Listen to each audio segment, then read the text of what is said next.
Dad to pay the bill. Who would Mommy like to do? That's Beryl Marston. Beryl Marston. Beryl Marston. Beryl Marston.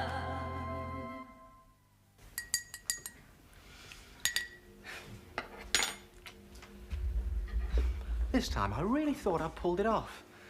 A family outing this evening. But of course, being our family, no one could agree on where to go. I wanted to see the latest Jack Nicholson movie.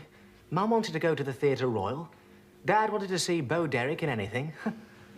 Or to be accurate, without anything. And Jane wanted to see The Return of the Swamp People. Oh, and then Harvey was feeling a bit down about something. Anyway, Mum wanted him to come with us. But Dad wouldn't go out with Harvey. In the end, Mum and Harvey are off to see a scintillating new tour of Autumn Crocus, and Dad and I have given in to Jane and are going to spend the evening with the Swamp People. I suggested we all meet back here for a jolly late night cup of cocoa.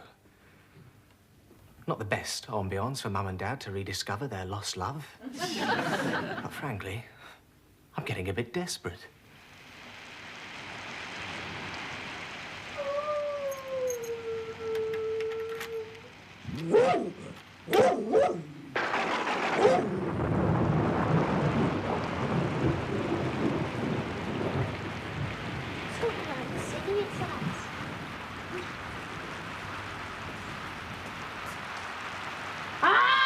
The Swamp People! Great, wasn't it? Great. Touchy! Oh, come on, Dad. Better get those wet things off. Oh. Here, now, let me. You've got a terrible cold. I know. You probably left your vest off. I don't wear a vest. Then you should. It soaks up the sweat. Otherwise, all your sweat cools on your warm body and you catch a chill. Makes you smell as well, of course. Quite frankly, Jane, I don't think I've ever been much of a sweater. I don't smell, do I? No. Dogs sweat through their tongues. Fascinating, isn't it? Utterly. I'll buy you a vest for Christmas. If I live that long. Trousers are soaking. I know. It's while I was queuing for our tickets. I'm freezing. I think that wind was coming straight from the South Pole. You better take them off. What? Your trousers, take them off. Oh, I'd rather not. Oh, really? I have seen men's legs before. Yes, but If you're going to be soppy about it, you can borrow Phil's dressing gown. You'll catch your death in those trousers. See, that's how we lost our assistant head. He was soaked to the skin one day, and the next, we were having a quick whip round for his wreath. perhaps I will go and change. Good. I'll get your mustard foot bath ready. Oh, well. Go on, Dad. Don't stand in the way of a woman bent on ministering to you. I might take up nursing. I figure with my looks, I may need a career. Oh, Jane, you're going to be very pretty. We'll go out together when you're older, and all my mates will say, is that smashing bird? You always did have a lively imagination. Will this do Dad any good? I shouldn't think so. If he's sitting suffering with his feet in a bowl of hot water, when Mum comes home, she'll probably let him stay the night. Oh, and then what? And then, Phil, I surely don't have to explain the facts of life to you. Oh, no, thanks. I read a book. But even if Mum does relent towards Dad, he'll never stop sneezing long enough to do anything about it. That's a lot better than your daft ideas about getting them together again. Think of what you did that was always Oh, that's some very good ideas, Jane. Hey, how's coming? The armchair. You know that sneeze anyway.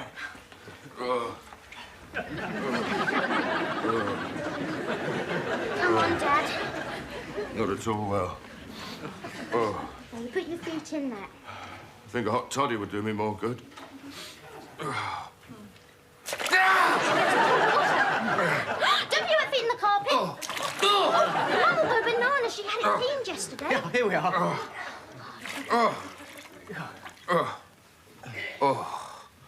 Oh, that's better. Oh, good. It could be a trifle too cool now. Men, I'll get the kettle. Hi, we're home! Oh, what a night. Oh, imagine being at sea on a night like this. Yeah. Harvey.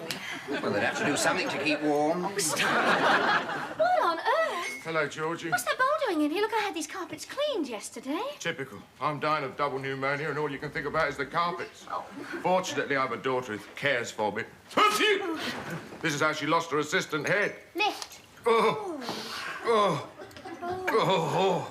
Oh. Oh. Oh. Glad to see that you're bearing up so bravely. You just had a little sniffle when you left here earlier. Yes, but since then I've queued in the pouring rain, sat in soaking wet clothes for a double bill of the Return of the Swamp People and Dr. Chin's House of Terror. No wonder I'm going into a decline. Going into a decline? Sound like little Nell. Still, you must admit he does look rather cute. Give him a little red hat and a fishing rod and we could stick him in the rockery. Oh, what have you got your feet in water for anyway? I mean, what's the point of it? It's a mustard foot bath. Supposed to stimulate something. Oh, good, yes. What a pity that information comes too late. Don't be mean to me, Georgie. Not when I'm feeling so poorly. Oh. Ooh, I do admit you feel a bit hot. Perhaps the mustard's gone to his head.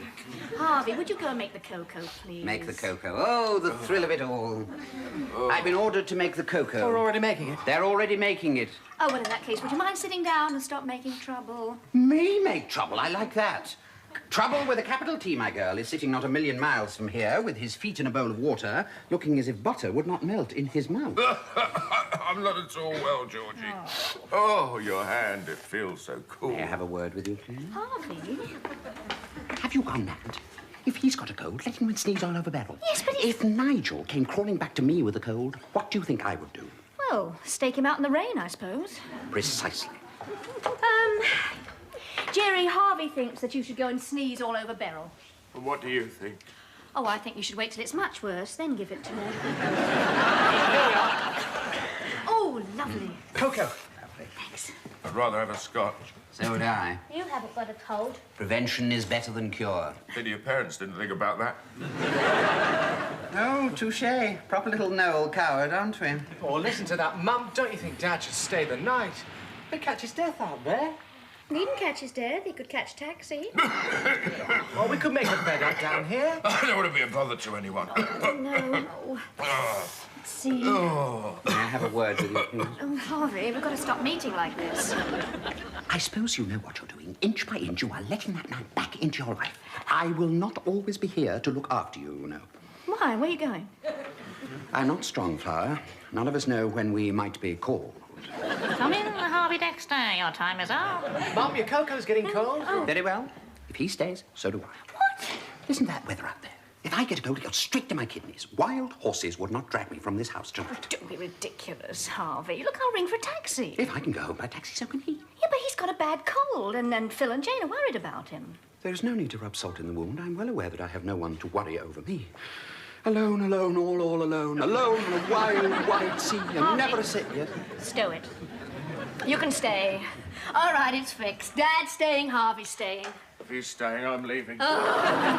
She's finally flipped. What did you say to her over there? Mind the carpet. Oh, yes. Just a minute. What's the carpet got to do with you? Oh, that's it. Phil, please phone for a taxi for both of them. Phone for 2 taxis. I'm not sharing a taxi with him. You're right, you're not. All those germs. Look, you could have a fleet of taxis for all I care. Really, you are so childish. I take exception to that. What?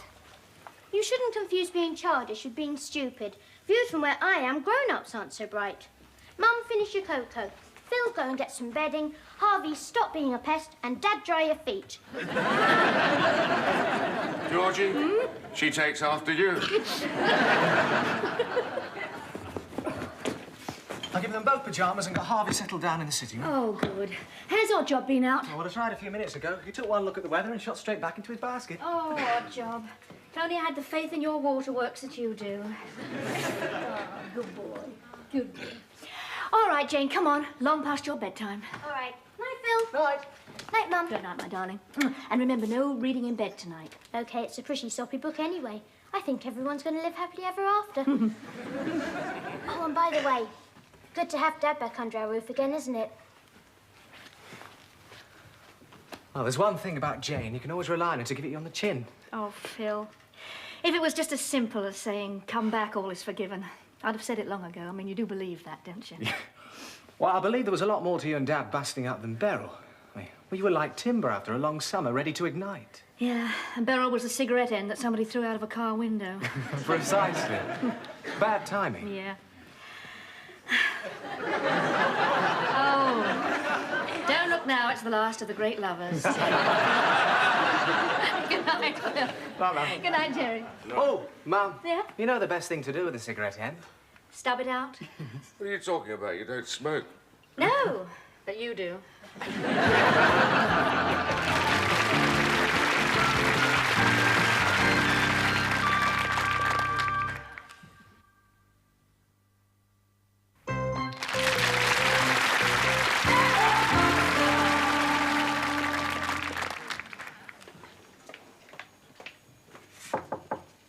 Enter.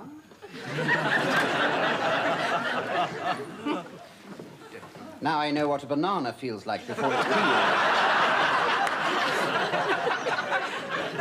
And I want no remarks about going camping. As if I would. Harvey, you can always ring for a taxi. What? And leave you alone with Loverboy? No fear. I shall spend the night with an ear cocked for a creeping stare. Oh, how very uncomfortable for you. Don't have to worry. All I'll be cuddling tonight is this hot water bottle. It's not quite the same thing. No, but then you can't hang a husband up on a hook behind the bathroom door in the morning. Good night, Harvey. I was going to say sleep tight, but in Phil's sleeping bag, you can't do much else. How do I turn over in this thing? You don't.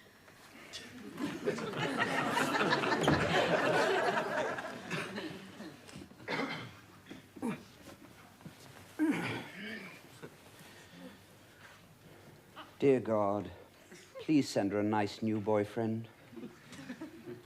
And one for me, too.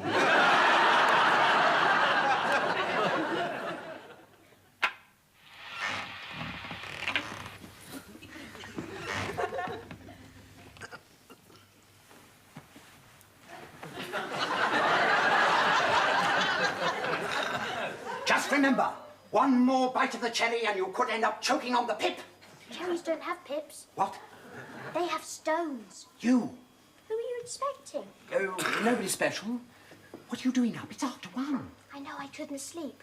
I thought I'd pop down and see how Dad was. How was he? Sort of snuffling and snoring. Charming. Well, good night. Good night. Oh, and Harvey, Yes? I'm not sure you're right to interfere. After all, love makes the world go round. Yes. Well, not everybody should go along for the ride.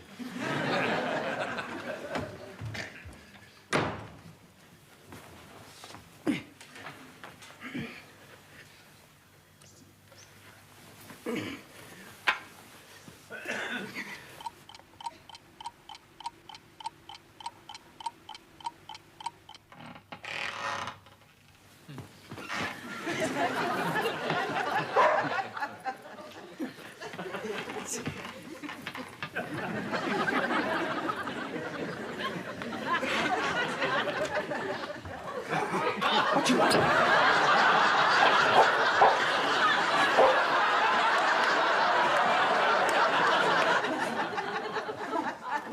All right. Rookies! Yes. All right. Yes, right. I don't know why you can't cross your legs like everyone else.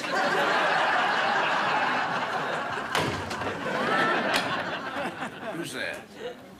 Who is it? It's me, Harvey. What do you want? Not what you think, that's for sure. The dog wanted a pee. Came and whispered in my ear. How'd you think? Where are you going? None of your business. You must know I'm going to emulate the dog.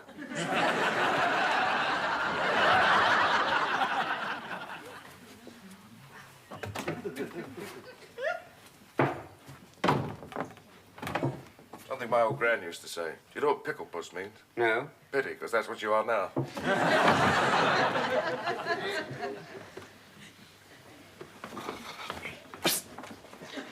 Doesn't anybody sleep in this house? I thought I heard Oddjob barking. Yes, he was. I've let him out. Oh, thanks. You don't have the queue. There's another one upstairs.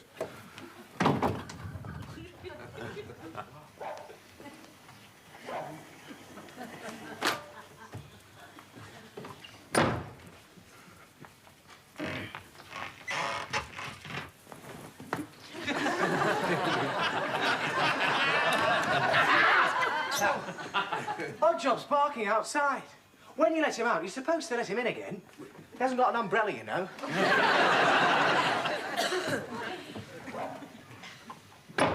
Oh, I must get some sleep. Oh, otherwise, in the morning I shall look like a prune.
Who is it? I'm sorry. I was trying not to wake you. Oh. What time is it? It's about 5. I couldn't sleep, so I've come down to make a cup of tea. Oh, can I have one? Oh, of course. I'll come through to the kitchen. No, it's all right. I'll bring it in there. How's the cold? Oh, a lot better. Phil made me a hot toddy, kilo cure strength. Practically melted the spoon, but it seems to have done the trick. Do you mind tea bags? It's quicker. She's come and have tea at my flat. It's not often I bring out the Lapsang Souchong. How is the flat? Oh, great. Sort of cross between a doss house and a dump. I would have thought Beryl would have insisted on sunken baths and Draylon drapes. Yeah. You're confusing her with Liberace. Well, I hope not, for your sake. Here. Oh. Thanks. Everything all right at the shop? Oh, yeah, fine, fine. The office? Yes, fine. Good. Fat is doing very well. Is it? Perhaps you can lend me a few quid then. Yeah, you can buy Beryl a new fur coat. Skunk, perhaps. That's what I've always liked about you, Georgie. You always come out of a corner fighting. But not winning. Oh, I don't know. You haven't done too badly. Apparently, you're a very successful businesswoman. You'd rather I stayed home with my knitting. Good God, no. Do you remember that pullover you knitted for me? Nearly came down to your knees. Yeah, when I put it on, I couldn't get my head through the roll collar. I've still got it, you know. Have you? Yeah. Have you really? Yeah. Odd Job sleeps on it. Yeah, it's down the bottom of his basket. Well, at least it came in handy. It was a bit of a challenge to wear, unless, of course, you were shaped like a pyramid. I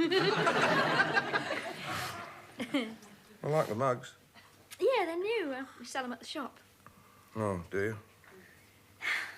You've always resented my opening the shop, haven't you, Jerry? No. Yes. Well, it's hardly surprising, is it? We had a hell of a struggle, didn't we, Georgie? So much so we didn't have a minute to look at each other, let alone love each other. Yeah, I accept that. Then why the hell, just when I was getting somewhere, just when I could give you things, you... Things? You see, exactly things, Jerry. Possessions, you know. I wanted... Yes? Well, I wanted something else. Don't we all? Oh, Jerry, I know it meant a lot to you getting this house. It meant a lot to me, too. Whoopee, we'd finally made it. But then what? I just couldn't sit here admiring it. I didn't open the shop out of spite, you know. It was just something I needed to do. Let's face it, I practically went from a gym slip into a maternity smock. It wasn't easy for me either, Georgie. At college with a wife and kid. Oh, when your friends were pushing pot, you were pushing a pram. Apart from everything, they weren't bad days, were they? No. Oh, late night honesty, not to be trusted. Yeah, you're chilly. Pop your feet under this. It's an honest offer, lady, so help me. Just while you finish your tea. Yeah, all right. Oh, it is a bit nippy. Oh, that's better. Oh. Do you remember how I used to warm your feet up? Yeah. That was before we had central heating. Yeah. I wonder who invented central heating. I don't know. Why? I'd like to smash his face in.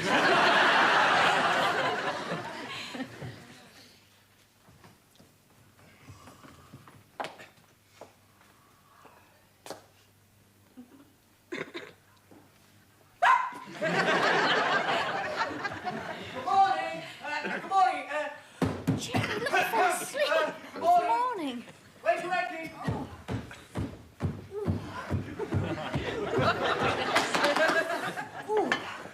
Good morning, Mum. Morning, Phil. Morning, Dad. Oh, what a beautiful morning. Oh, what a beautiful day. I've got a wonderful thing. You're unusually bright this morning, Phil. Hi. Yeah, I think I am. And how are you? Oh, I'm fine, fine. Yeah. Got a bit of a crick in my neck, actually. It's all right, Mum. Say no more. What do you mean? Say no more. You can rely on me to be the soul of discretion.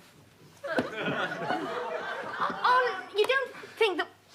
Oh, Jerry, Phil thinks that we had a romantic reconciliation last night. I'm sorry, Phil.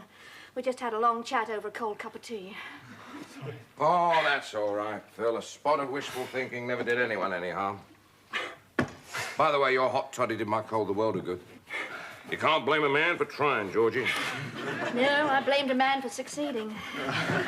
Yes, well, should we have some toast, Phil? Thanks. Marmalade looks good. Oh, You make it yourself. then will you go and sit down? You're worse than the children. Hello? Daddy's for you. Really? Who is it? Who's speaking, please? He's not here. Oh, no.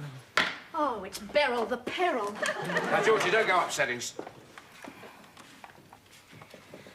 the third stroke, it will be 7:45 precisely.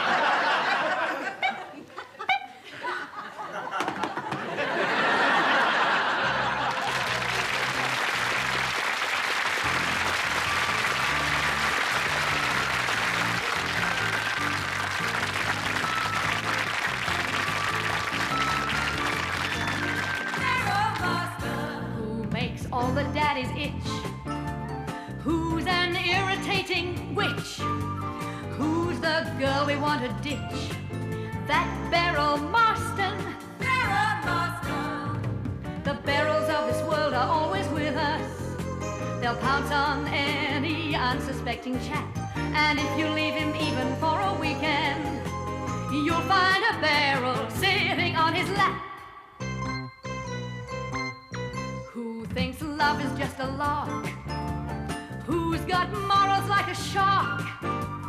Who's as old as Noah's Ark?